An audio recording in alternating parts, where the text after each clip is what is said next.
James Harrison believed he had only one daughter, until the afternoon he saw her identical face smiling back at him from across a crowded playground, shattering everything he thought he knew about his past. James Harrison sat quietly on the wooden park bench, savoring the mild warmth of the early spring sun on his face, enjoying the sound of children laughing and shouting as they played nearby. It was one of those rare Sunday afternoons when he allowed himself to pause, to set aside the endless stream of responsibilities and meetings that filled his life as CEO of a tech empire.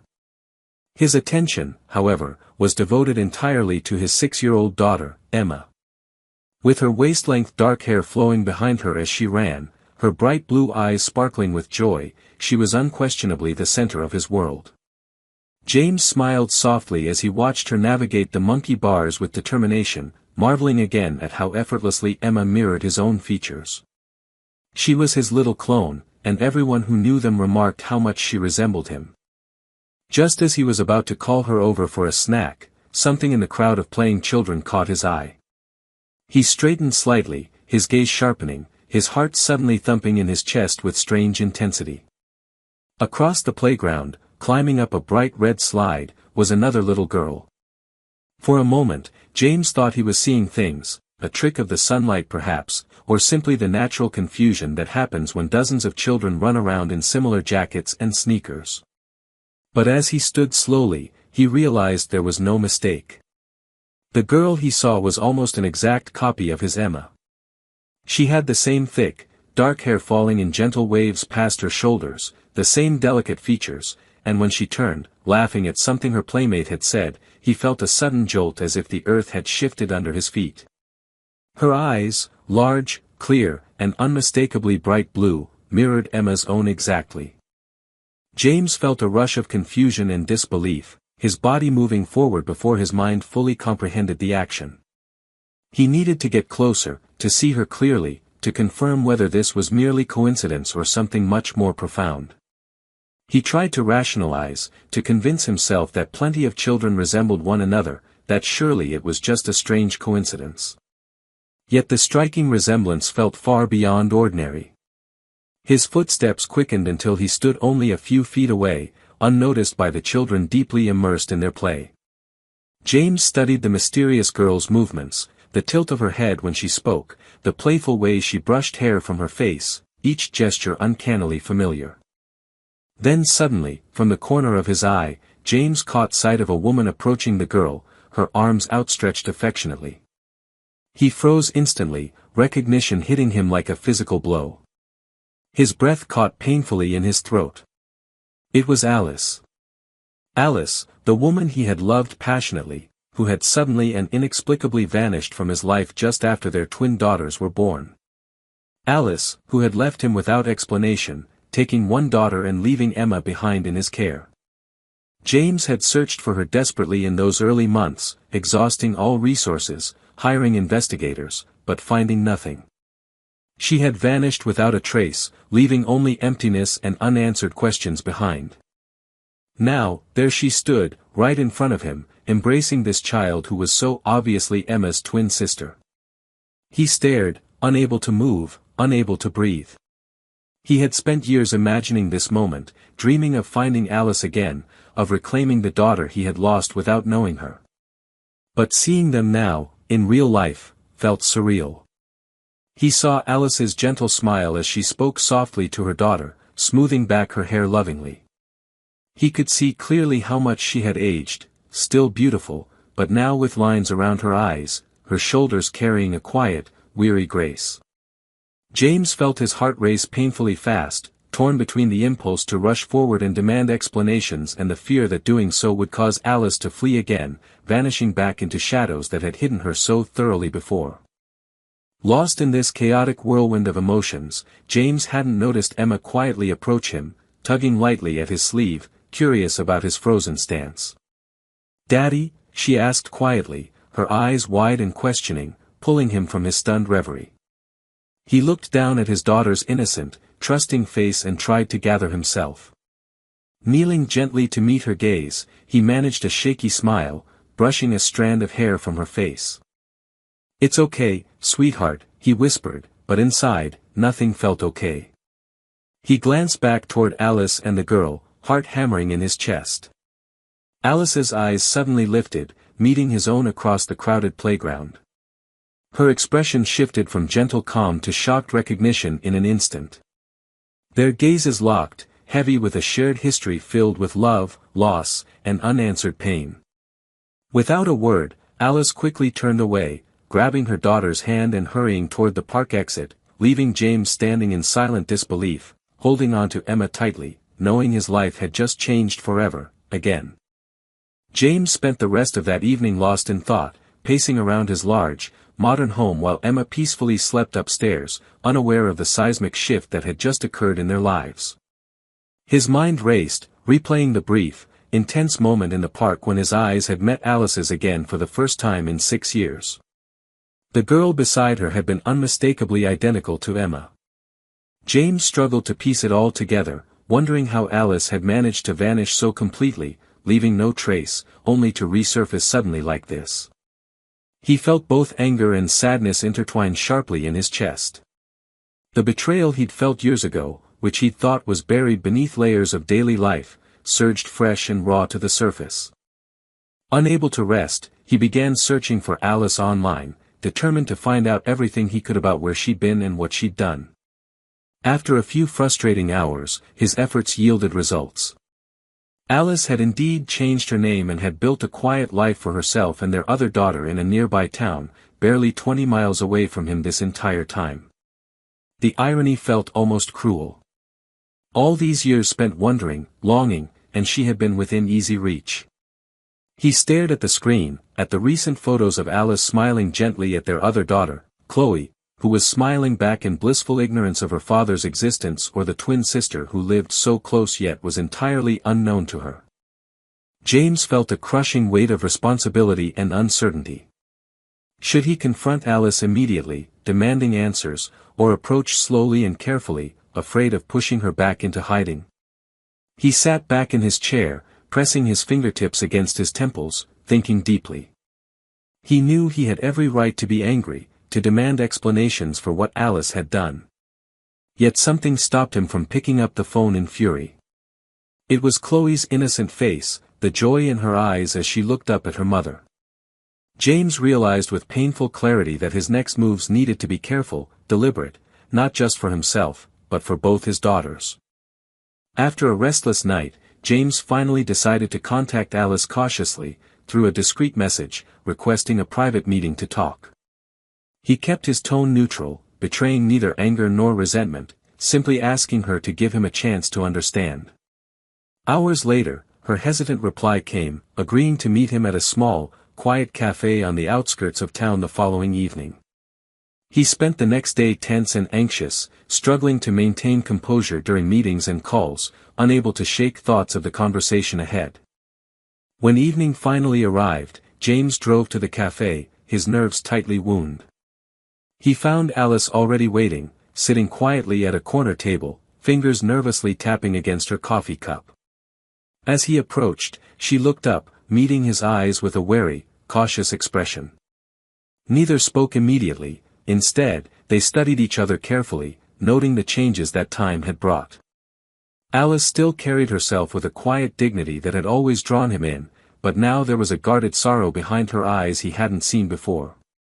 "Why?" he finally asked, his voice quiet but firm. "Why did you take Chloe and vanish without a word, leaving Emma behind?" Alice inhaled deeply, visibly shaken by his directness. "I had no choice, James," she said softly, her voice trembling slightly. "I panicked.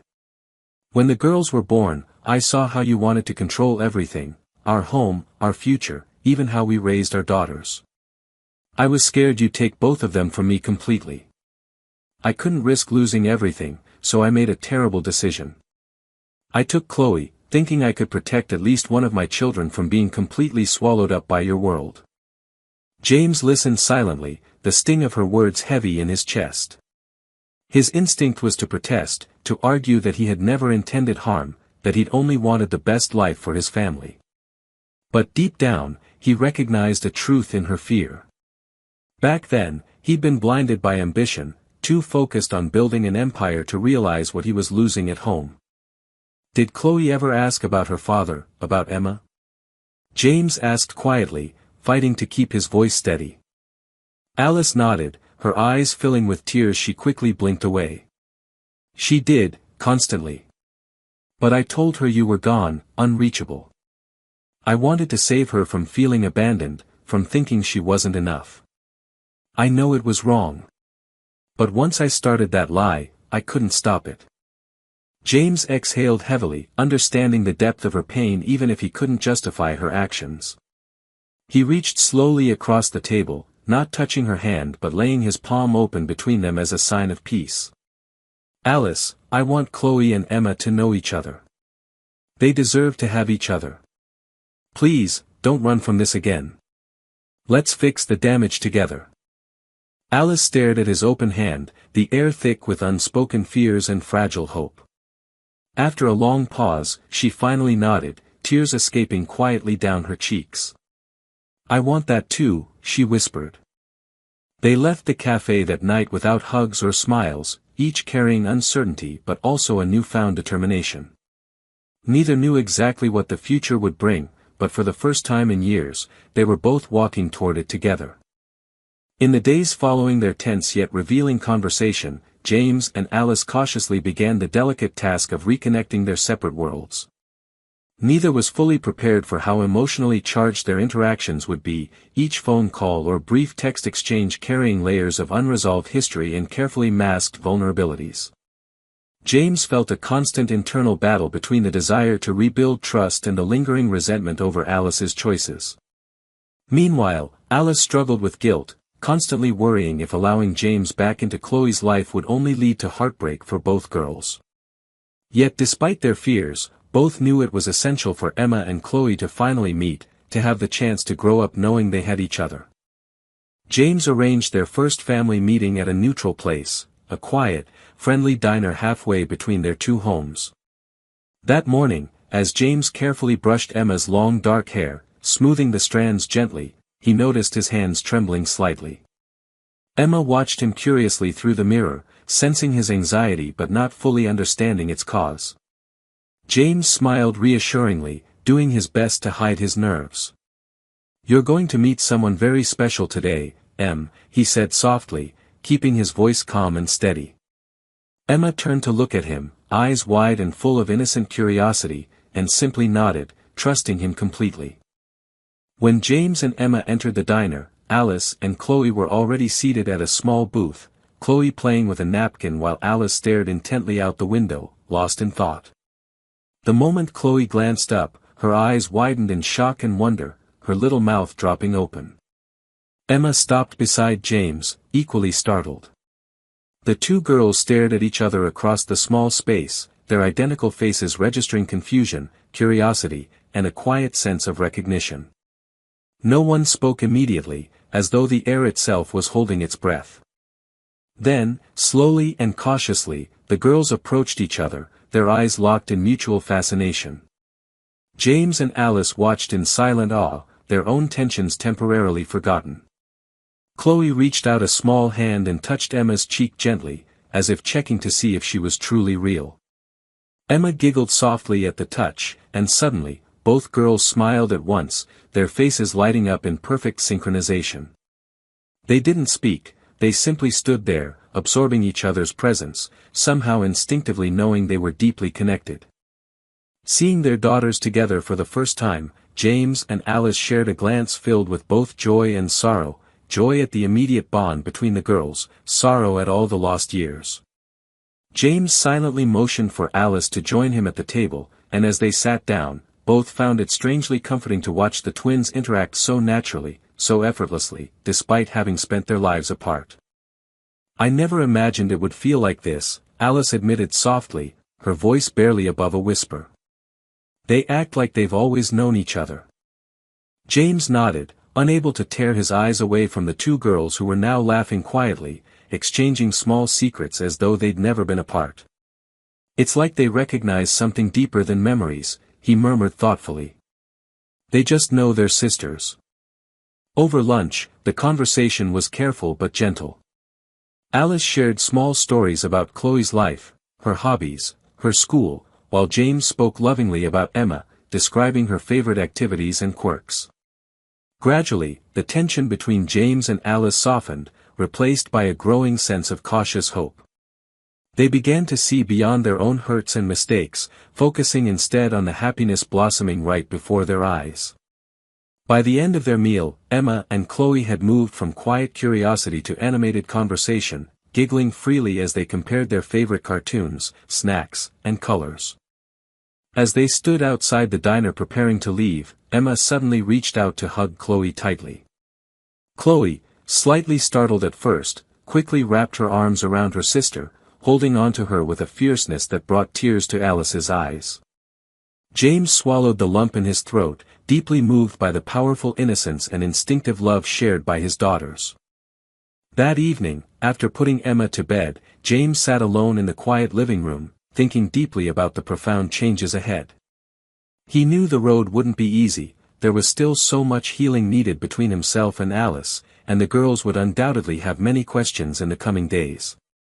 But tonight, for the first time in 6 years, James felt a genuine sense of optimism. He understood now that forgiveness wasn't about forgetting past mistakes, it was about choosing to move forward despite them. And as he sat there quietly, James promised himself he would do everything possible to give Emma and Chloe the family they had always deserved. Over the weeks following that emotional first meeting, James and Alice gradually allowed their lives to intertwine again, navigating carefully around the delicate boundaries that remained between them. Visits became more regular, transitioning from neutral settings to their homes, each encounter deepening the bond between Emma and Chloe. The two girls quickly became inseparable, thriving together as if making up for all the lost time. James couldn't help but marvel at how effortlessly they bonded, often catching himself watching them with quiet wonder, amazed at the natural connection that neither distance nor time had managed to diminish. Despite the growing closeness of their daughters, James and Alice maintained a careful distance, their interactions still marked by caution. Neither of them dared to openly discuss their own lingering emotions or the complicated history that lay unresolved beneath their polite conversations.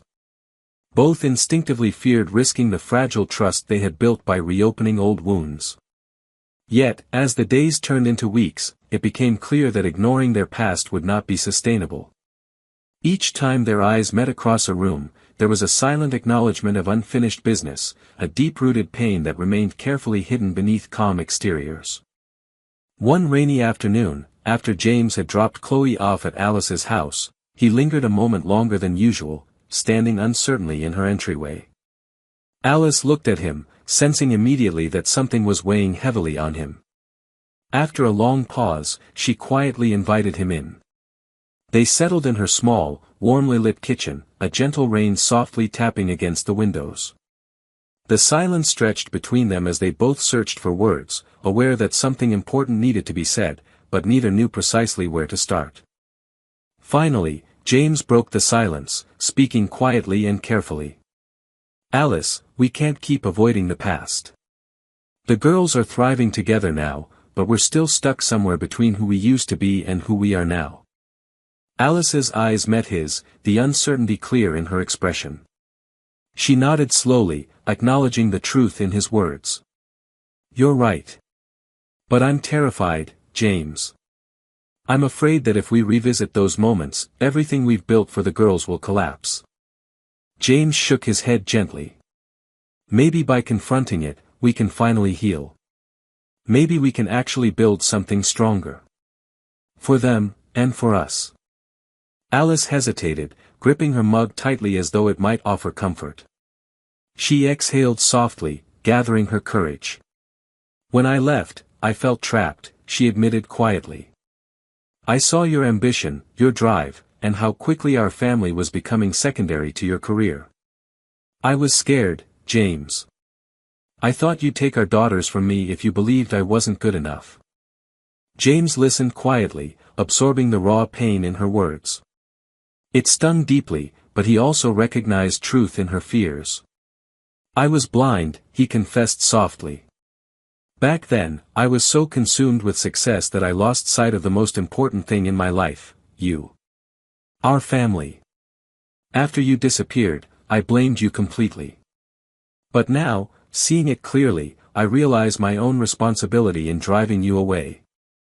Alice's eyes softened, the defensiveness slowly fading from her face. I was wrong too, she whispered. Taking Chloe away, hiding the truth, it was a mistake.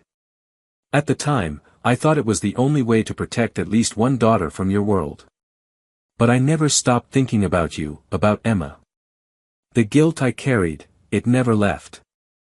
James reached slowly across the table, gently covering her hand with his own, a gesture of reconciliation, comfort, and tentative forgiveness. Alice didn't pull away, instead, she allowed the warmth of his touch to slowly penetrate her guarded heart. They sat together silently, allowing the shared moment of vulnerability to sink in, to heal something small yet profound between them. Over the next hour, as the rain continued outside, James and Alice cautiously revisited old memories, both good and painful ones. With each shared memory, the heaviness between them lifted slightly, replaced gradually by a growing sense of understanding. They realized the path forward wouldn't be easy, but at least they were now choosing to walk it together rather than apart. When it was time for James to leave, Alice walked him quietly to the door, both of them sensing something important had shifted. As he turned to go, James paused and looked deeply into her eyes, allowing himself to see the woman he had once loved so fiercely, and perhaps, he thought cautiously, the woman he still loved even now. "Thank you for letting me in," he said softly, meaning far more than the physical space of her home. Alice smiled gently, her eyes holding a cautious yet hopeful warmth. "Thank you for coming back," she replied quietly, understanding exactly what he meant. That evening, driving home through the gentle rain, James felt a weight lifting from his shoulders. For the first time in many years, he felt genuinely hopeful, not just for his daughters, but also for himself. He understood clearly that real healing required honesty and courage, and for the first time, he was truly ready to face both. After that rainy afternoon, something fundamentally shifted between James and Alice. It wasn't immediate or dramatic, but subtle and steady, an unfolding of trust and a cautious rediscovery of comfort in each other's presence. Their interactions became easier, their smiles warmer, their conversations less guarded. While they were careful not to rush anything or push too quickly, they gradually allowed small intimacies to return, like sharing private jokes or brief, lingering glances that spoke more than words ever could. The girls noticed the change as well, sensing the newfound ease between their parents, which only seemed to deepen their own happiness. Emma and Chloe thrived as their family slowly, cautiously stitched itself back together. One bright, sunny afternoon, James invited Alice and Chloe to join him and Emma at the lake house he had kept for occasional retreats. It was a peaceful spot, surrounded by trees, with clear water reflecting the vast, cloudless sky. Alice hesitated at first, memories of their past family trips to this very place surfacing sharply. But when she saw the excitement sparkling in Chloe's eyes and Emma practically jumping with anticipation, she agreed, realizing it was time to make new memories that could help heal the painful ones. At the lake house, the atmosphere was vibrant with children's laughter as the twins ran barefoot along the grassy shore, chasing butterflies, their matching dark hair streaming behind them. James watched them from the porch, a contented smile on his face, quietly amazed at how natural this all felt. He glanced toward Alice, who stood nearby, arms crossed loosely over her chest as she watched their daughters with tender pride. For a long moment, he simply observed her, struck again by the quiet strength she'd always possessed. She felt his gaze and turned to meet his eyes, offering a gentle, tentative smile in return. "I never thought we'd be here again," she confessed softly, her voice tinged with quiet emotion. James nodded in understanding, stepping closer until they were standing side by side, shoulders nearly touching, both gazing out over the shimmering water. "I used to imagine this so many times," James admitted quietly, eyes focused on the horizon. "Being together again, having our family whole. I never thought it could truly happen, but somehow here we are." Alice exhaled slowly, a small sigh of relief and wonder mixed together. "Maybe we both needed to grow separately to realize what we truly wanted," she replied, her voice gentle, reflective. That afternoon, they spent hours playing with the girls, swimming, building sandcastles, and grilling dinner as the sun began to set, bathing everything in soft gold and pink hues. Emma and Chloe sat side by side on the edge of the dock, feet dangling in the water, whispering secrets and giggling together.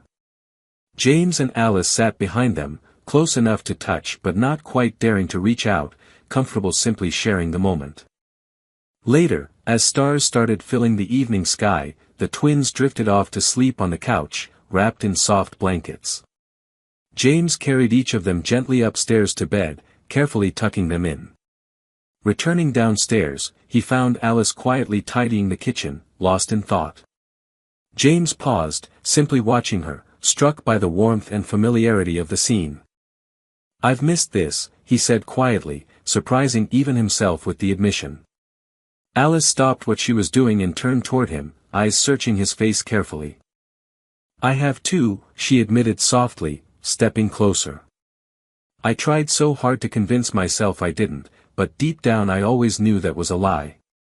James closed the remaining distance between them carefully, cautiously reaching out to gently touch her face, brushing away a strand of hair. His touch was tender, careful, filled with years of longing and regret, and hope for forgiveness. Alice leaned into his hand, eyes briefly closing, accepting the silent gesture of love and reconciliation. "I'm sorry for everything," James whispered, his voice raw with emotion.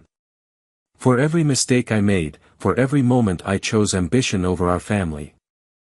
Alice opened her eyes, holding his gaze with quiet sincerity. "And I'm sorry for running away," she replied gently, her voice steady but vulnerable. "For splitting our family apart. I thought I was protecting us, but all I did was cause pain." Slowly, naturally, their faces drew closer until their lips met in a tender, heartfelt kiss, a cautious yet powerful declaration of the love that still remained despite all the years and heartache. They pulled back slightly, foreheads resting gently together, breathing softly in unison as they let the quiet, meaningful moment sink in. "Do you think we can really start again?" Alice whispered cautiously, the question laced with hope and a lingering hint of fear. James gently lifted her chin so their eyes met clearly, his voice firm with determination. "I believe we already have." That night, with the lake outside whispering gently under the starlit sky, James and Alice sat side by side, quietly planning their future, not the perfect future they had once imagined, but something even better, a real, honest life built from hard lessons and genuine forgiveness. They understood clearly now that what had been broken was not lost forever, and as long as they chose each other, every step forward was a step closer to true happiness. In the weeks after their trip to the lake house, James and Alice found themselves steadily growing closer, carefully rebuilding trust with quiet gestures and meaningful conversations. The shift wasn't dramatic, nor did it erase all the past hurts, but it was genuine, rooted in honesty, vulnerability, and an earnest desire to build something lasting. The girls flourished within this newfound stability, their laughter filling both homes as they spent more and more time together. It became normal for them to share breakfasts, evenings, and weekend afternoons as a family. Gradually, the blurred boundaries between James and Alice's separate lives faded, replaced by a sense of unity neither had felt in years. One afternoon, as the girls played contentedly in the garden, James arrived unexpectedly at Alice's home carrying a small box in his hand. Alice greeted him warmly at the door, curiosity clear in her eyes as she invited him inside. James hesitated only briefly, clearly struggling with nerves, which Alice found strangely endearing. They sat down together at the kitchen table, sunlight filtering softly through the windows, illuminating the space around them with warmth and comfort. "I've been thinking a lot lately," James started slowly, his eyes sincere as they searched hers. "About us, about Emma and Chloe, about everything we've been through. The truth is, every day I spend with you and the girls makes me realize how empty my life was without you." Alice listened carefully, feeling a gentle flutter in her chest. She remained silent, sensing the importance of the moment, giving him space to gather his thoughts fully. He continued, his voice quiet yet steady, "I don't want us to stay in this uncertain place forever. We've found each other again, we've built trust, but I want us to be a real family again, not just for our daughters, but for us too. Slowly, he placed the small box on the table, opening it gently to reveal a delicate gold necklace. It was familiar to Alice, one he had given her long ago, before their lives had unraveled. Alice's breath caught softly, memories rushing back vividly as she gently touched the smooth surface of the pendant. I kept it all these years, James said quietly, watching her reaction carefully. I couldn't let it go. It reminded me every day of what I'd lost, what I hoped someday I might find again.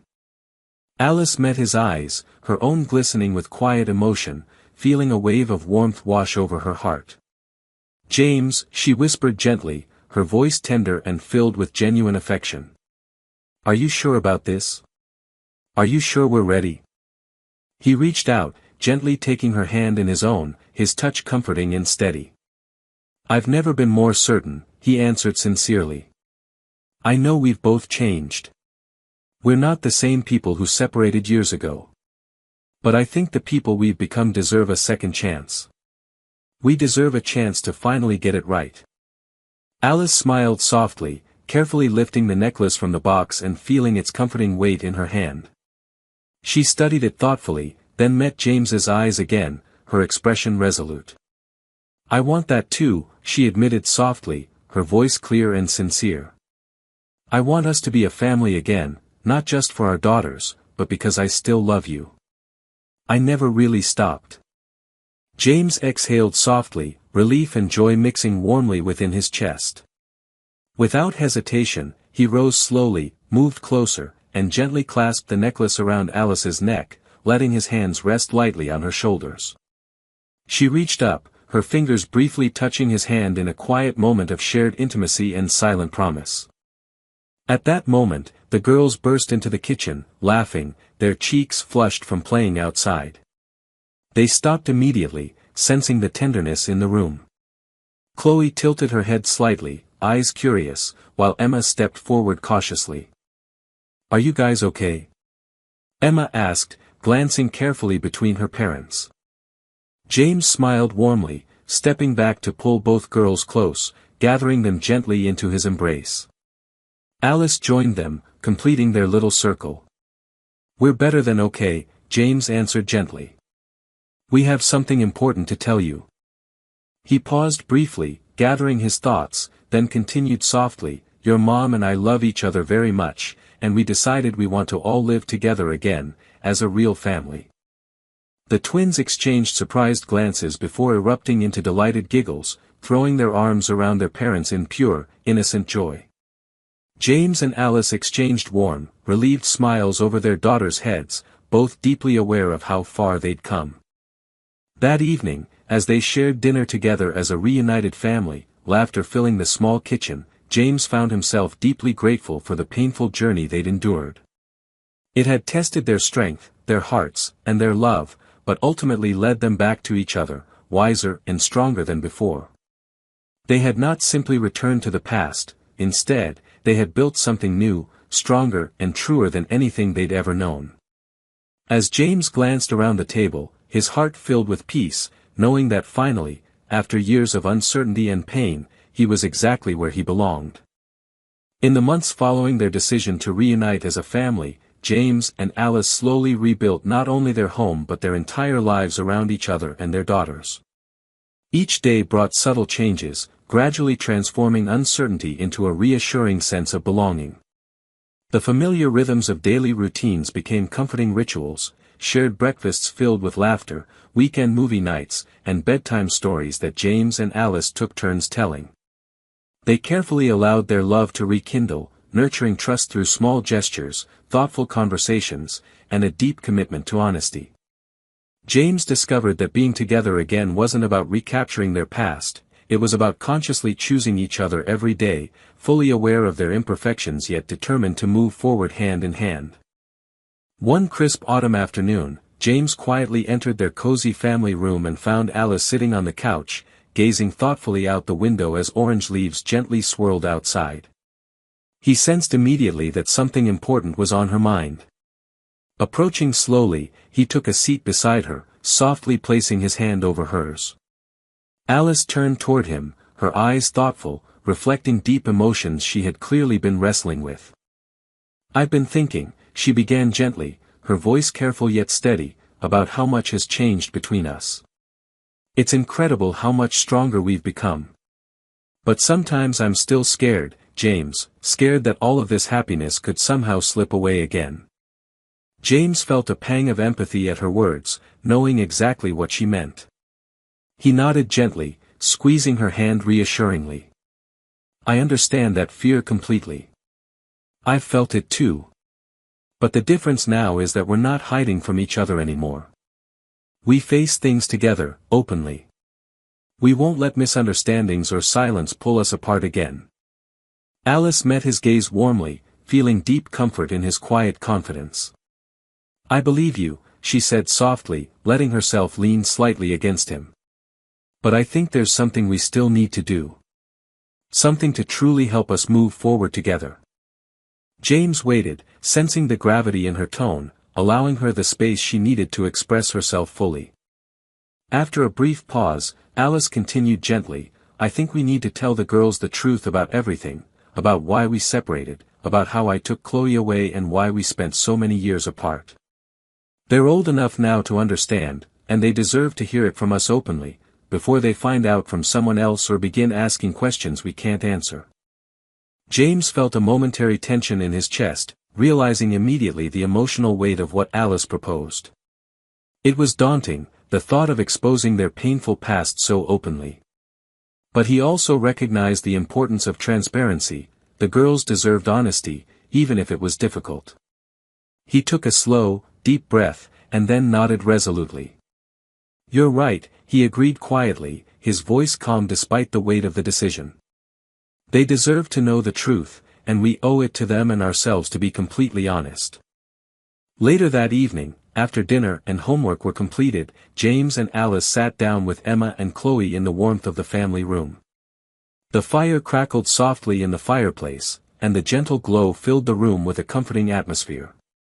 The girls, sensing the seriousness of their parents' expressions, sat quietly, curiosity clear in their identical bright blue eyes.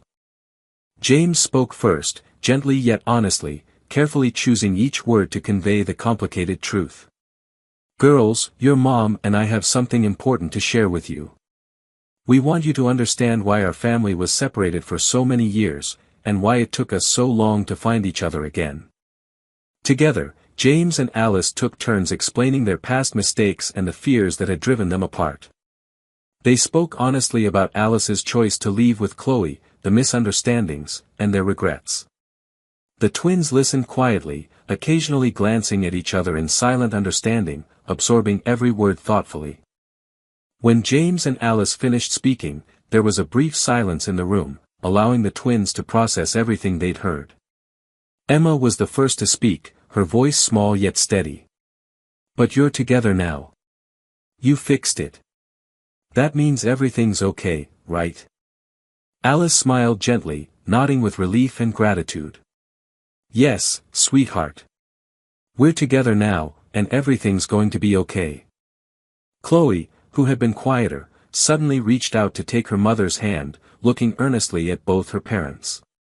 "We forgive you," she said sincerely, her voice clear and unwavering. "We understand. And we're happy you're both here with us now." Tears glistened softly in Alice's eyes, and James felt a quiet wave of relief wash over him. He reached out, gently drawing both girls into an embrace, his heart overwhelmed by gratitude for their innocent, unconditional forgiveness. That night, after tucking Emma and Chloe into bed, James and Alice stood together quietly outside the twins' bedroom, sharing a deep sense of relief and gratitude. They had finally crossed one of the most challenging bridges, the truth had been told, forgiveness granted, and their path forward felt clearer and stronger than ever. As they settled into bed later that evening, James gently wrapped his arms around Alice, feeling her relax into him, her breathing calm and steady. He pressed a gentle kiss to her forehead, whispering softly, "We made it through. We're stronger now, and nothing can tear us apart again." Alice smiled softly against his chest, feeling true peace in her heart for the first time in years. Together, always, she whispered back quietly, knowing it wasn't just a promise, it was the simple, honest truth they both deeply believed. As months turned into years, the once broken family flourished together, strengthened by honesty, trust, and a deep commitment to each other. Emma and Chloe grew inseparable, sharing not only their remarkable physical similarities but also a profound emotional bond that seemed almost intuitive. James and Alice built their lives around their daughters, cherishing simple family routines and the joy of everyday moments. They celebrated birthdays, milestones, and quiet achievements with genuine enthusiasm, fully appreciating every precious moment that life offered them. Their home, once fractured by secrets and pain, became a sanctuary filled with laughter, warmth, and unconditional love. On a bright Saturday afternoon, under the gentle warmth of the early summer sun, James and Alice stood hand in hand in a small, intimate ceremony in their backyard, surrounded only by their closest friends and family. Emma and Chloe wore matching soft blue dresses, their smiles radiant as they stood proudly beside their parents, holding delicate bouquets of wildflowers. James glanced at Alice, overwhelmed by gratitude for the second chance they'd been given.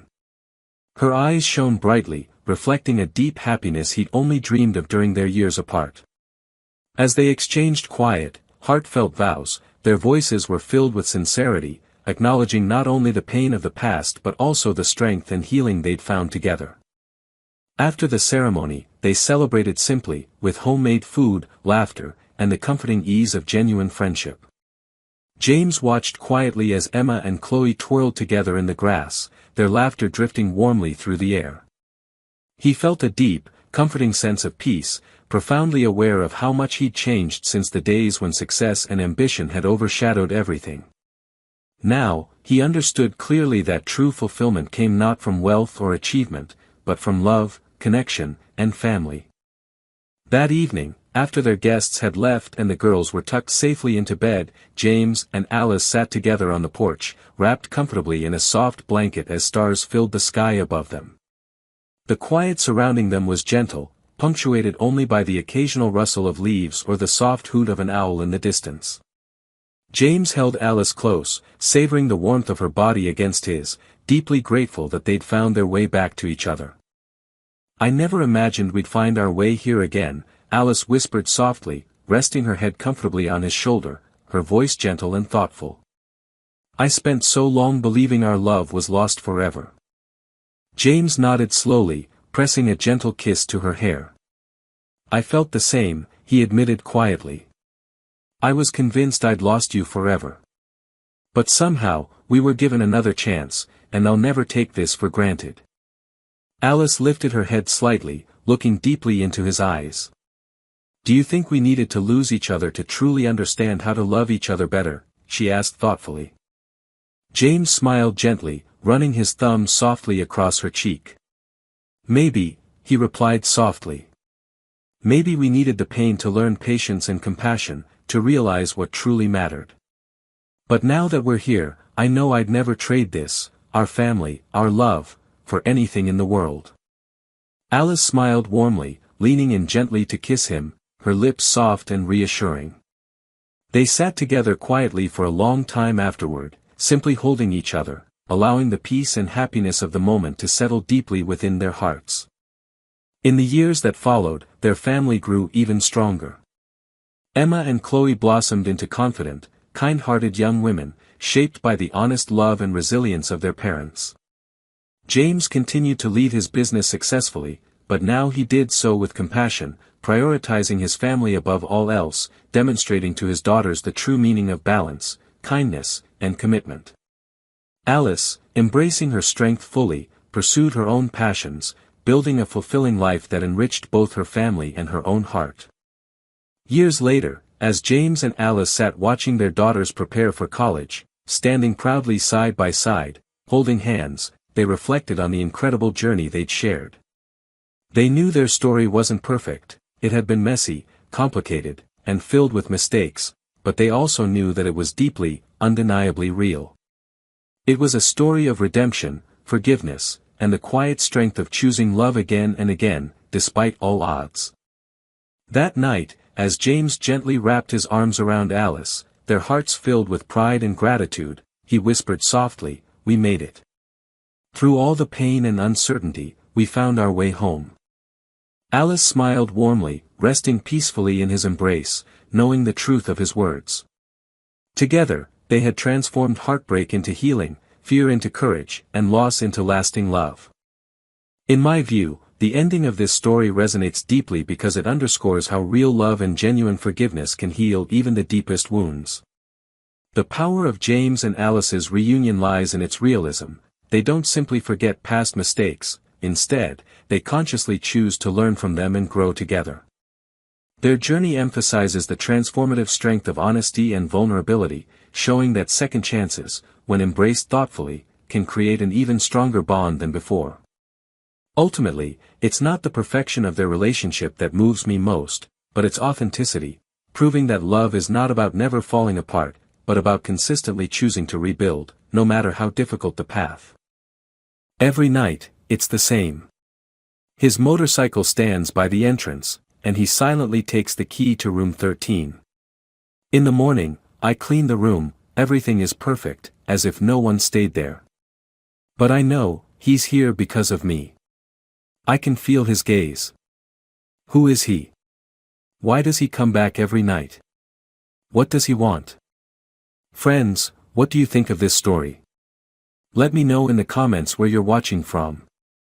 And don't forget to subscribe to the channel to find out what happens next. This story is just getting started. The air outside the motel always carried the same mix of gasoline, dust, and distant pine trees. The road stretched endlessly in both directions, and the glowing neon sign that read "Vacancy" flickered faintly in the twilight. By now, the rhythm of the evenings was so predictable it felt like clockwork. Guests came and went, most of them forgettable faces passing through on their way to somewhere better. But then there was him. Every evening, just as the last traces of sunlight dipped below the horizon, the growl of a motorcycle engine would pierce the air. The sound was deep, deliberate, and unmistakable, like the warning of a predator. She didn't need to look up to know who it was. The blonde biker would pull into the gravel lot, his black and chrome machine glinting under the motel's flickering lights. He dismounted slowly, with a confidence that made her stomach tighten. His presence seemed to claim the space around him, even in the otherwise empty parking lot. He never spoke. Not a greeting, not a nod, not even a hint of acknowledgement. The man simply strode into the lobby, his heavy boots clacking against the tiled floor. His leather jacket, worn and weathered, carried the faint scent of smoke and rain. At the counter, he tossed just enough cash to cover the night's stay and gestured toward the key for room 13. Every time, without fail, it was the same room. She watched from the shadows of the hallway, clutching her cleaning supplies tightly. Something about him was unnerving, though she couldn't say exactly why. Maybe it was the way his eyes, icy and calculating, seemed to absorb every detail of his surroundings without revealing anything in return. Or maybe it was his silence, heavier than words, that lingered long after he disappeared into his room. Room 13 wasn't particularly remarkable. A standard double bed, a dresser with a dusty mirror, and curtains that didn't quite close properly. Yet, it felt different when he was there. The air seemed heavier, charged with an inexplicable tension. In the mornings, when she came to clean, the room was always pristine. Too pristine. The bed was perfectly made, the trash can empty, and the air almost sterile. If it weren't for the faint smell of leather and the indentation on the pillow, she would have sworn no one had even entered. It unsettled her. The other guests left traces of themselves, wrappers, towels on the floor, sometimes even forgotten items. He left nothing. It was as if he erased himself from the space entirely. But the feeling of his presence lingered, like the echo of a sound you couldn't unhear. She wanted to ask questions. Who was he? Why did he always come here? What was it about room 13 that drew him night after night? But the unspoken rule of working at a roadside motel was simple: don't ask questions you don't want answered. So, she remained silent, watching him from a distance, her thoughts tangled between fear and curiosity. And as the roar of his motorcycle faded into the night, she wondered not for the first time what kind of man he truly was, and why he made her feel as though her own story had somehow become intertwined with his. The morning light seeped through the thin motel curtains, casting long shadows across the room. As she unlocked the door to room 13, a chill ran down her spine. It wasn't the temperature, room 13 was always at a comfortable, neutral coolness. It was something else, something intangible, like stepping into a place where you weren't supposed to be. She held her cleaning cart at the door for a moment, letting her eyes sweep across the room. As always, it was pristine, unnaturally so. The bed was neatly made, the sheets taut and smooth, untouched. The trash can stood empty, not even a single scrap of paper or a stray receipt. On the nightstand, the clock ticked faintly, its red numbers showing 7:02 a.m., as though even time dared not be out of order here. And yet, she felt him. It was an impossible feeling, one she couldn't explain. His motorcycle was gone, she'd seen him drive away in the early hours of dawn. But as she stepped inside and began her routine, it was as though his gaze still lingered, unseen but pressing. She tried to shake the sensation, scrubbing at the already spotless sink harder than necessary, but it wouldn't leave her. Her movements slowed as her thoughts wandered. How could someone live without leaving any trace? Even the towels were folded back exactly as she had left them the day before, untouched. The air in the room smelled faintly of leather and something sharper, almost metallic. It was the only clue that he had ever been there. She turned to the mirror above the dresser. As she wiped its surface, she caught her own reflection staring back at her. But for a fleeting moment, it wasn't just her. In her mind, she could see him standing there, leaning casually against the wall with his arms crossed, his pale blue eyes watching her with unsettling focus. She spun around, her heart racing, but the room was empty. Of course, it was empty. He was gone, miles down the road by now, heading to wherever bikers like him went when they weren't haunting small roadside motels. But the feeling wouldn't let go. She moved to the bed, pulling back the perfectly tucked sheets. For the first time, she noticed something unusual. The pillow bore the faintest impression, as though someone had sat there for only a moment before smoothing it over. Her fingers hesitated over the fabric, and she felt a strange connection, like the lingering warmth of a fire long after the flames had died down. She whispered to herself, a quiet attempt to fill the silence. "Why do you always feel like you're here, even when you're not?" Her voice was swallowed by the stillness of the room. She shook her head, pushing away the thought, and tucked the sheets back into place. It was her imagination, she told herself. She'd been working too many shifts, dealing with too many strange guests. But no other guest left her with this eerie mix of curiosity and unease. As she wheeled her cart out of the room, she glanced back one last time. The door clicked shut behind her, sealing the pristine emptiness inside. She walked down the hallway, her steps brisk and purposeful, but the sensation of his gaze followed her like a shadow. For the rest of the day, she couldn't escape the thought, if he wasn't watching her now, then why did it feel like he'd never truly left? The morning started like any other, with the muffled hum of distant traffic and the faint smell of coffee brewing in the motel's break room. She adjusted her uniform, smoothed out the creases, and wheeled her cleaning cart down the dimly lit hallway, preparing for another uneventful day. But something felt off even before she realized why. Stepping outside to take in the fresh air, she instinctively glanced toward the gravel lot. Her eyes immediately sought the familiar black and chrome motorcycle, its aggressive lines and unmistakable presence a fixture she had come to expect. But today, the space where it always stood was empty. Her heart skipped a beat. At first, she told herself not to overthink it. People had lives, even the blonde biker wasn't tied to the motel. Maybe he had found another place to stay, or maybe he was finally moving on. But the emptiness gnawed at her. For months, he had been as predictable as the rising sun, and now his absence felt like a hole had been carved out of the day. She tried to focus on her tasks. Room 7 needed fresh sheets, and Room 11's guest had spilled coffee all over the carpet. But her thoughts kept drifting back to Room 13. Every time her cart squeaked along the hallway tiles, she felt the weight of that closed door. By midday, her unease had turned into a quiet, persistent anxiety. The absence of his motorcycle felt wrong, like the silence after a scream. When she finally approached Room 13, she hesitated before unlocking the door, half expecting to find some sign of him inside. But the room was just as empty as the parking lot. She lingered at the threshold, her hand resting on the doorknob. The bed was still made, the air stale from disuse.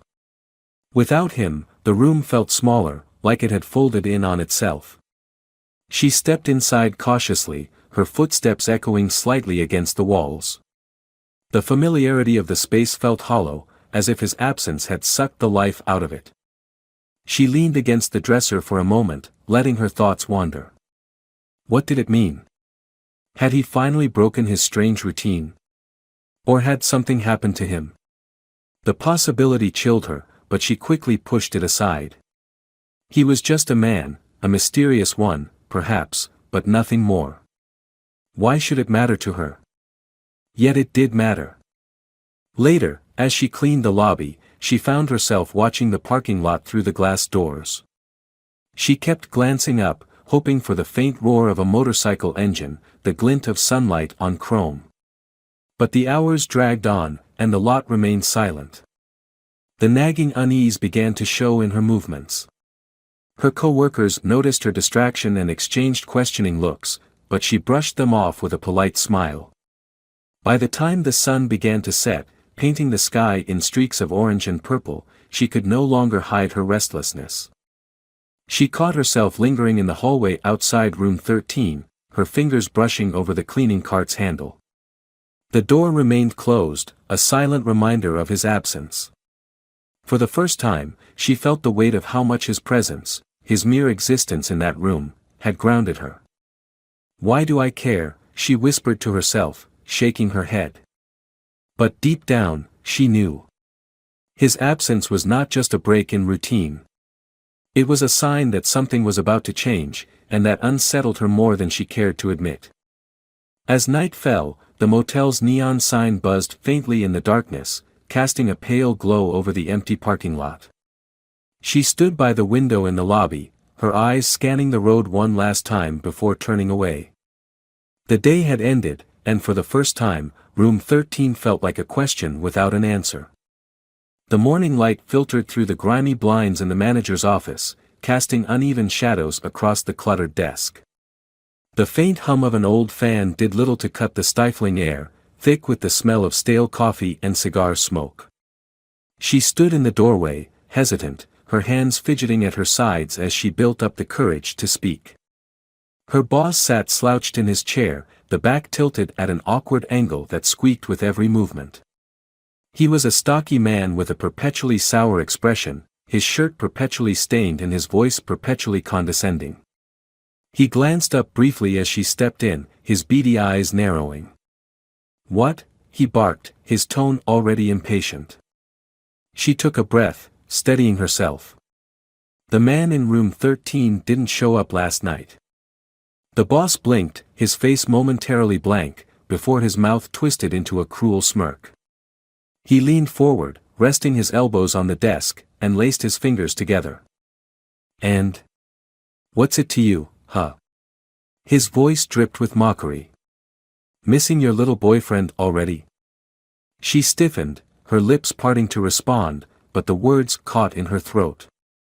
She hadn't expected kindness from him, she never did, but the venom in his tone was sharper than usual. "I just thought it was unusual," she said carefully. "He's been here every night for months." It seemed worth mentioning.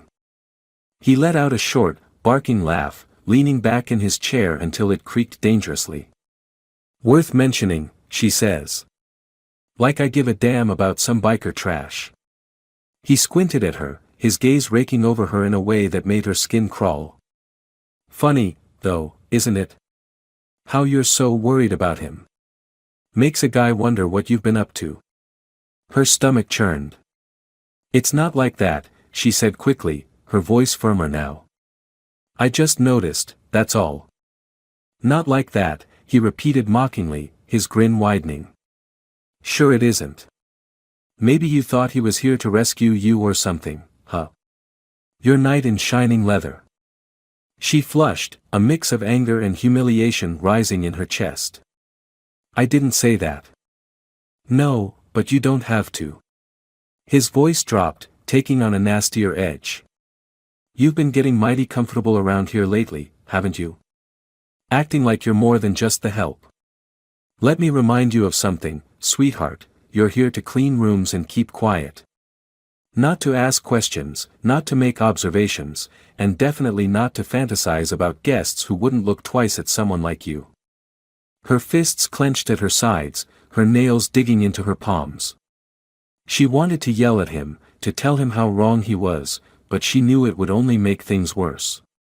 His words were designed to cut deep, to remind her of her place in a way that left no room for dignity. Look at you, he continued, his smirk turning into a sneer. Acting all high and mighty because some biker shows up every night. Hate to break it to you, but he wasn't here for you. Guys like that don't waste their time on girls like you. She felt the heat of tears threatening to well up but refused to let them fall. Instead, she forced herself to stand tall, meeting his gaze with as much defiance as she could muster. Is that all? She asked, her voice tight and controlled. Her boss leaned back again, his expression smug. Yeah, that's all. Go clean something. And while you're at it, maybe figure out how to keep your head out of the clouds. Not like anyone's coming to save you. She turned on her heel and left the office, her heart pounding in her chest.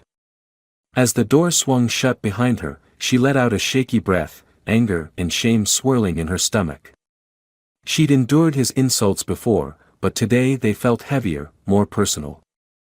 For a moment, she paused in the hallway, pressing her palms against the cool wall as she tried to calm the storm inside her. Her boss's words echoed in her mind, cruel and biting. But beneath the hurt, something else stirred. A quiet, stubborn resolve. He might think he had her figured out, but he was wrong. Dead wrong. And somehow, deep in her gut, she knew that the biker's absence wasn't the end of this story. It was just the beginning. The afternoon sun hung low in the sky, its golden light casting long shadows across the worn floor of the motel's hallway. She was still rattled from the conversation that morning, the boss's words cutting deeper than she cared to admit. She tried to focus on her work, but her hands moved mechanically, her mind replaying the exchange over and over. By the time her shift was winding down, she heard the sharp, gruff call of her boss from his office. His voice carried down the hallway like an unwelcome echo, pulling her from her thoughts. Hey, you! Come here. Her stomach tightened, but she knew better than to ignore him. Pushing her cleaning cart to the side, she walked to the office and stepped inside. The air smelled stale, a mix of cigar smoke and something metallic, and the blinds cast slatted shadows across the boss's desk. He was leaning back in his chair, his hands clasped over his chest. There was something off about his expression, a strange mix of smugness and resignation. She didn't like it.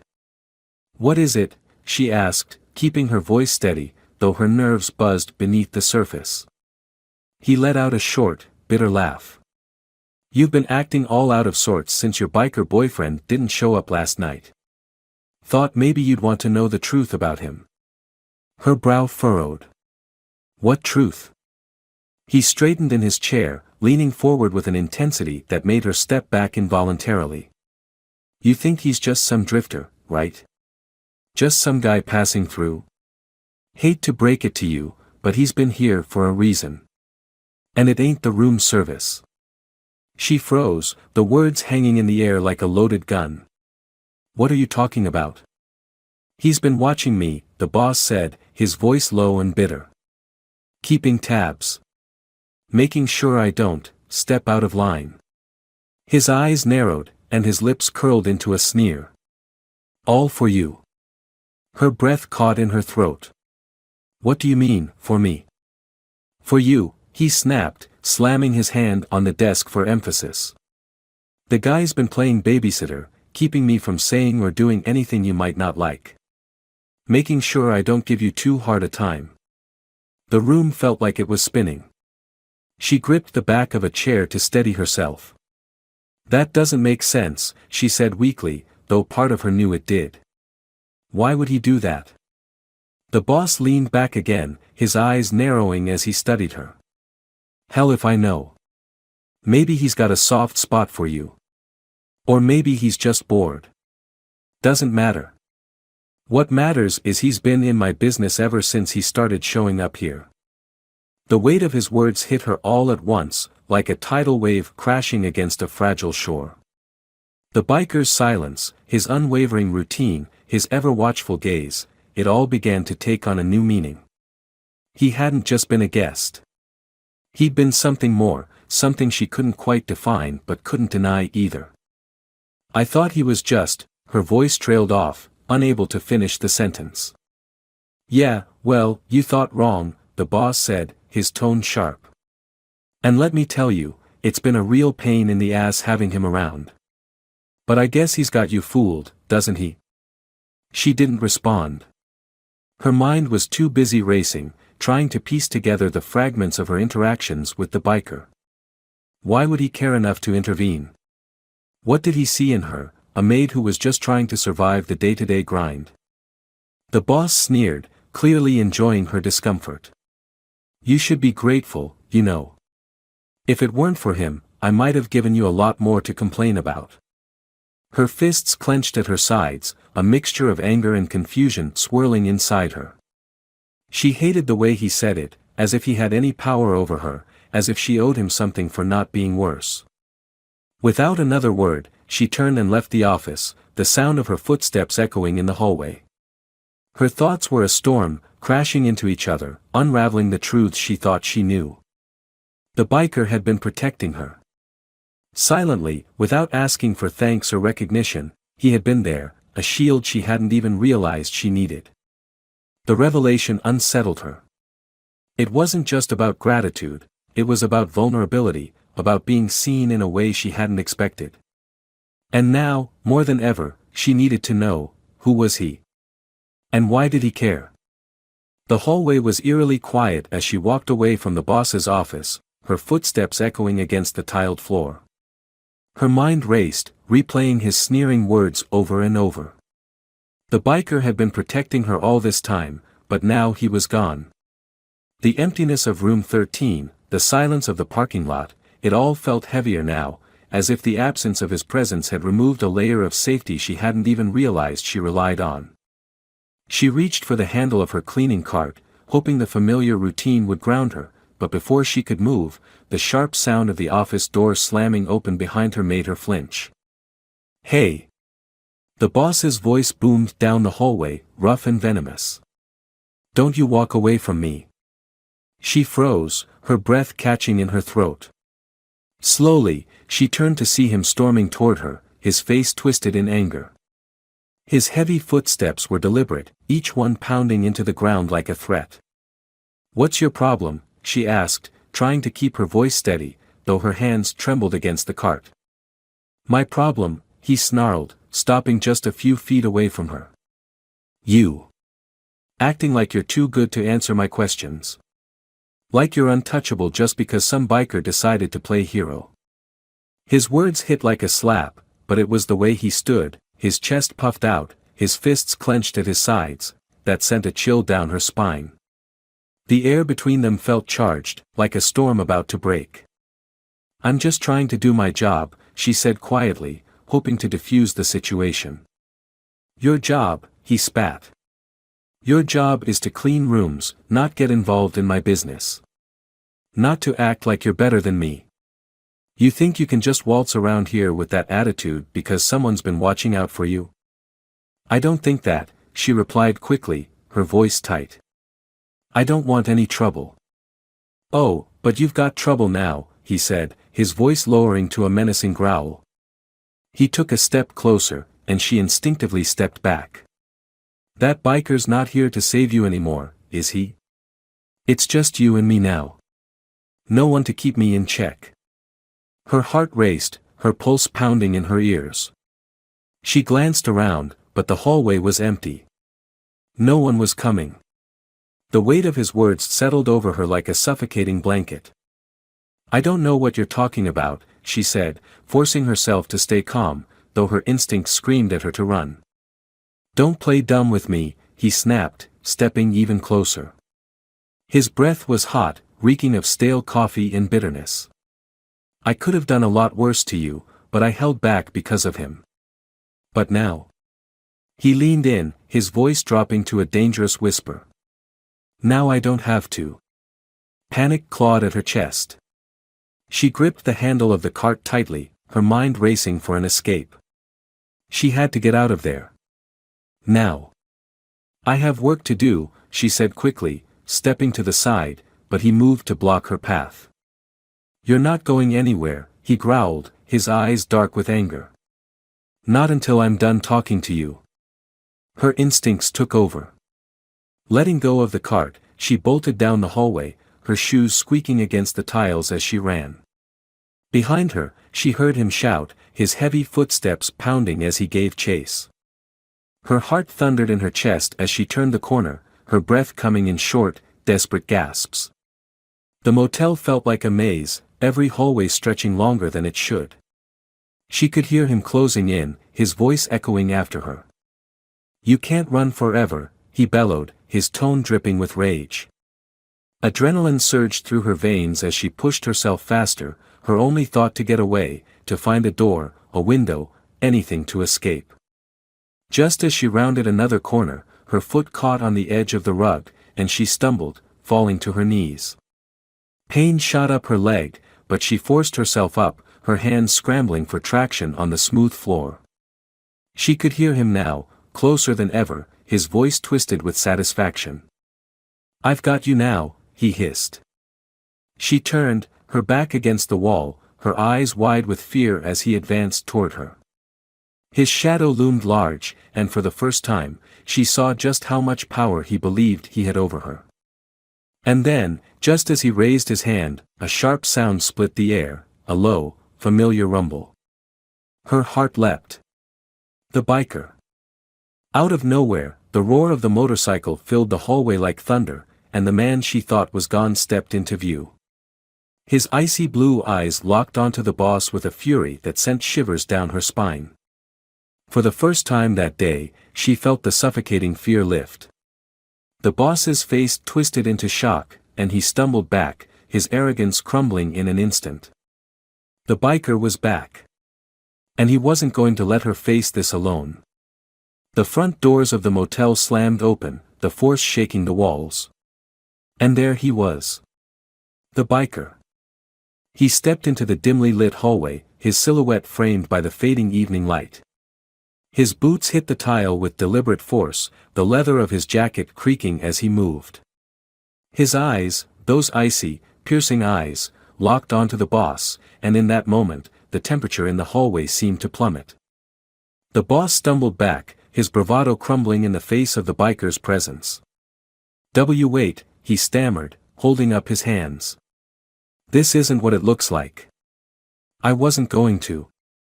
Shut up, the biker growled, his voice low and dangerous. The single phrase cut through the air like a blade, leaving no room for argument. The boss's mouth opened and closed like a fish gasping for air, his words caught in his throat. He took another step back, his shoulders hunched as if trying to make himself smaller. The biker didn't stop. He advanced with the quiet confidence of someone who had nothing to prove but everything to enforce. He stopped just inches from the boss, his height and presence dwarfing the man who had been so full of bluster only moments before. You think it's a good idea to corner someone like that? The biker asked, his voice cold and even. His gaze flicked briefly to her, still huddled against the wall, before returning to the boss. You think that makes you a tough guy? And no, the boss stammered, shaking his head violently. I wasn't, I didn't mean. Didn't mean what? The biker interrupted, his tone sharpening.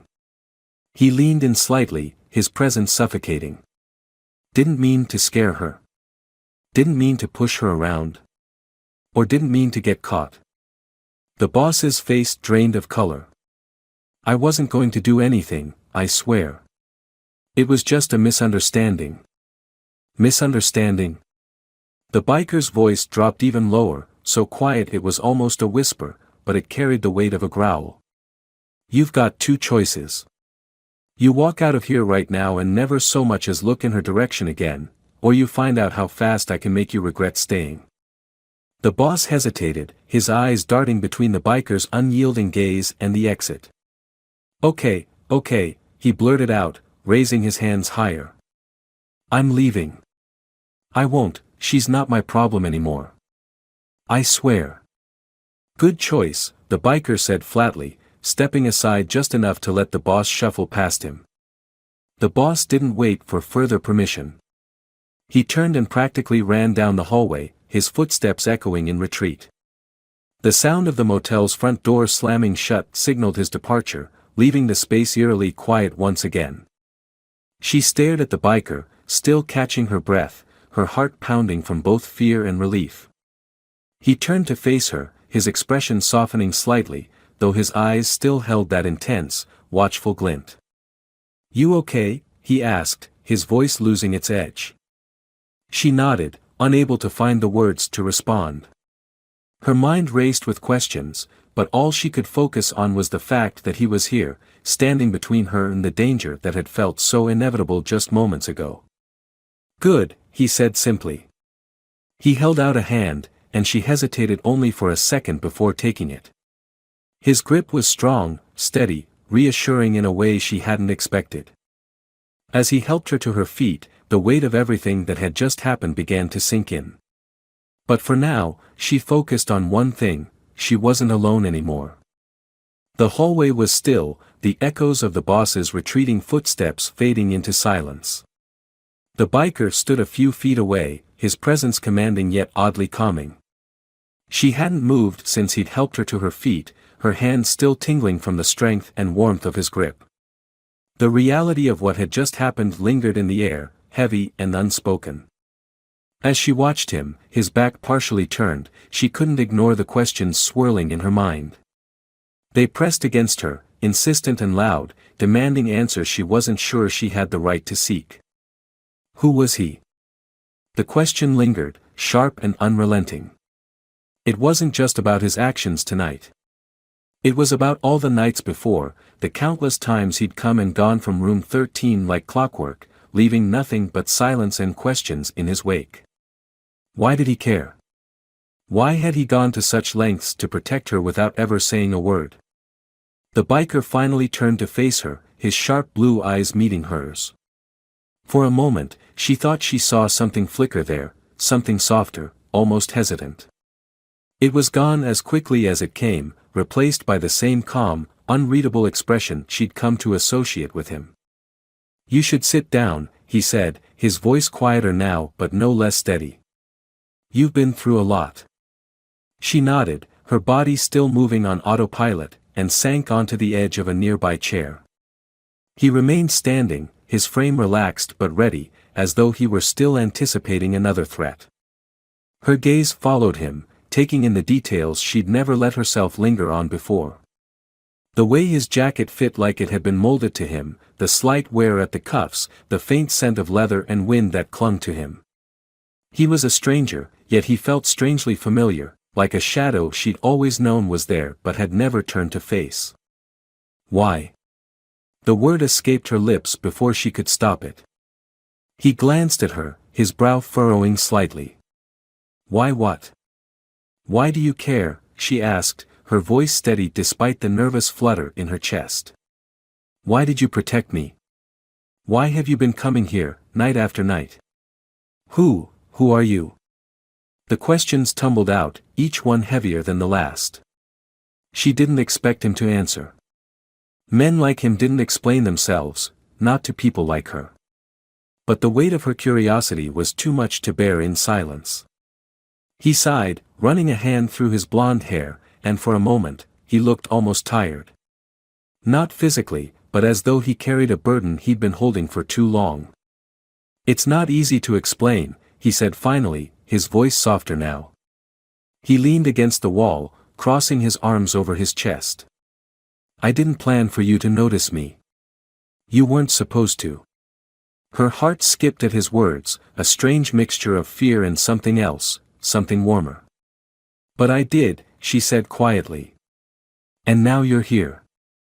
You saved me." He looked at her, his gaze steady and unflinching. "I've been watching out for you because I could see what was happening. The way he treated you, the way you held yourself like you were bracing for the next hit. It wasn't right. And I couldn't just ignore it." She blinked, taken aback by the bluntness of his words. He had seen her. Truly seen her in a way that felt both unsettling and comforting. "I'm not a hero," he continued, his tone firm. "I've done things I'm not proud of. But when I saw you, I saw someone who deserved better. Someone who needed someone on their side." Her throat tightened, emotions swirling in her chest. No one had ever spoken about her like that before, as though she mattered, as though she was worth protecting. "But why me?" she asked, her voice barely above a whisper. He hesitated, his gaze flicking to the floor before returning to hers. "Because you remind me of someone I lost. Someone I couldn't save. Watching you go through that. I couldn't let it happen again." His words hung between them, heavy with meaning. She wanted to press him for details, to ask who he'd lost, but something in his expression told her not to. This wasn't just about her, it was about something deeper, something he wasn't ready to share. They stood in silence for a moment, the tension easing but the questions still lingering. She didn't have all the answers, not yet. But for the first time, she felt like she was beginning to understand. This man, this stranger who had silently woven himself into her life, was more than just a protector. He was someone who had seen her pain and chosen to stand beside her, even when she hadn't known it. And for reasons she couldn't yet name, that thought filled her with a strange, fragile hope. The motel's parking lot was quiet now, bathed in the soft light of the moon. The neon vacancy sign buzzed faintly, its glow flickering as if mirroring the tension in the air. She sat on the low concrete step outside the lobby, her arms wrapped around her knees, trying to make sense of everything. The cool night breeze brushed against her skin, but the turmoil inside her made it impossible to feel any comfort. He was there, standing just a few feet away. The biker leaned against his motorcycle, his jacket hanging open to reveal a plain black shirt underneath. His posture was relaxed, but she could tell he was thinking, his gaze fixed on the horizon, his jaw tight. Neither of them had spoken much since the confrontation with her boss. She wasn't sure how to start, or even if she wanted to. What could she say to a man who had upended her entire understanding of her life with a few well-timed actions and quiet words? Finally, he broke the silence. "You okay?" he asked, his voice low, almost hesitant. She nodded, though she wasn't sure it was true. "I think so." He pushed off the bike and walked closer, stopping a respectful distance away. For a man so physically imposing, his movements were careful, almost gentle, as though he was afraid of startling her. "You don't have to be," he said quietly. "Not after all that." His words cracked something inside her. She looked up at him, her eyes searching his face for answers to questions she hadn't even formed yet. "Why do you do this?" she asked, her voice trembling but steady enough to carry the weight of her confusion. "Why do you care so much about what happens to me?" His eyes softened, and for the first time, she saw something behind the usual steel, something vulnerable, almost fragile. He crouched down so they were eye level, his hands resting on his knees. "I care," he said slowly, choosing his words carefully, "because I see who you are. And you don't even realize it." She blinked, unsure how to respond. "What do you mean?" "You're stronger than you think," he said, his voice gaining a quiet intensity. "You walk into that place every day, knowing what you're up against, and you don't let it break you. I've watched you hold yourself together when anyone else would have fallen apart. That takes courage. More courage than most people have." Her throat tightened, and she looked away, unable to hold his gaze. No one had ever spoken to her like that before, least of all about her. "You didn't have to save me," she said softly, staring at the cracked pavement beneath her feet. "But you did." "That's because I wanted to," he replied, his tone firm. She glanced back at him, and the sincerity in his eyes made her chest ache. "Why?" she asked again, her voice barely audible. He exhaled, running a hand through his hair. For a moment, she thought he might not answer, but then he spoke, his words slow and deliberate. "Because you matter," he said, his voice steady but filled with emotion. "Not just because of what you've been through or what you've had to endure. You matter because of who you are. And, because somewhere along the way, I started wanting to protect you for reasons I can't ignore anymore." Her heart skipped, the meaning of his words sinking in. "What are you saying?" "I'm saying," he continued, his gaze unwavering, "that it's not just about keeping you safe. It's more than that. You've got this quiet strength, this dignity, even when the world tries to tear you down. And I admire that. I admire you." She felt her breath hitch, her emotions teetering on the edge of control. "You mean that?" "Every word," he said simply. "I don't do things halfway, and I don't say things I don't mean. I've been watching out for you because I care. Because I couldn't stand by and do nothing. But now—" He hesitated, his expression softening. "Now, I want you to know it's more than that. You're not just someone I wanted to protect. You're someone I want to be close to, if you'll let me." The vulnerability in his words disarmed her. She wasn't used to being seen, truly seen, let alone cherished. And yet, here he was, laying his feelings bare, giving her a choice. "I don't know what to say," she admitted, her voice thick with emotion. "You don't have to say anything right now," he replied, standing and offering her a hand. "Just think about it. I'll still be here, no matter what."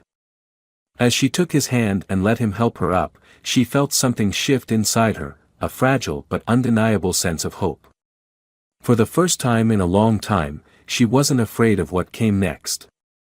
The morning after the chaos, the air felt different, lighter, freer. The tension that had gripped her chest for so long was gone, replaced by a strange, unfamiliar calm. She found herself staring out the window of her small apartment, watching the sun rise over the distant hills, its golden light spilling over the streets like a promise of something new. Her phone buzzed on the counter. She walked over, wiping her hands on a towel, and picked it up. It was a message from him. "Breakfast? My treat." She stared at the words for a moment, her heart doing a small, involuntary flip. It wasn't just the idea of breakfast, it was the idea of him. The man who had stepped into her life with quiet strength and turned her world upside down. Her fingers hesitated over the screen, but only for a second. "Okay. Where?" She typed back, and his reply came almost instantly. "There's a diner down the road. Meet you there in an hour." She set the phone down, suddenly aware of the butterflies in her stomach. This wasn't just breakfast. It was something more, a beginning.